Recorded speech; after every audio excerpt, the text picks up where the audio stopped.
முஸ்லிம் ரஹிமஹுல்லா அவர்கள் பதிவு செய்கிறார்கள். ரபீஅத் இப்னு கஅப் அல் அஸ்லமி என்ற ஒரு நபித்தோழர் அல்லாஹ்வுடைய தூதருக்கு பணிவிடை செய்கிறார். அல்லாஹ்வுடைய தூதருக்கு பணிவிடை செய்யக்கூடிய ஒரு மனிதராக இருக்கிறார்.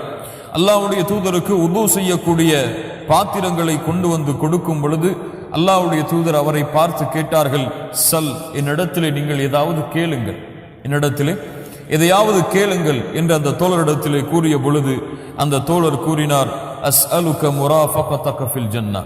அல்லாஹ்வுடைய தூதரே, நான் எதையும் உங்களிடத்திலிருந்து எதிர்பார்க்கவில்லை, நாளை மறுமையில் சொர்க்கத்தில் உங்களுக்கு நண்பனாக இருக்க வேண்டும். என்ன கேட்டார்? இந்த உலகத்துடைய ஆசைகளை கேட்கவில்லை, இந்த உலகத்துடைய சிம்மாசனங்களையோ பதவிகளையோ பட்டங்களையோ எதையும் எனக்கு வேண்டாம் அல்லாஹ்வுடைய தூதரே, இப்போது பணிவிடையாளனாக இருக்கிறேன், இது போன்று சொர்க்கத்திலும் உங்களுக்கு நண்பனாக இருக்கக்கூடிய பாக்கியத்தை எனக்கு வாங்கித்தாருங்கள். அல்லாஹ்வுடைய தூதர் சொன்னார்கள், தோழரே, அவ கைர தாலிக், இதை விட்டு வேறு ஏதாவது கேளுங்கள். அந்த தோழர் மீண்டும் சொன்னார், ஹுவதாக், அல்லாஹ்வுடைய தூதரே, அது போதும் எனக்கு, அதுதான் எனக்கு தேவை.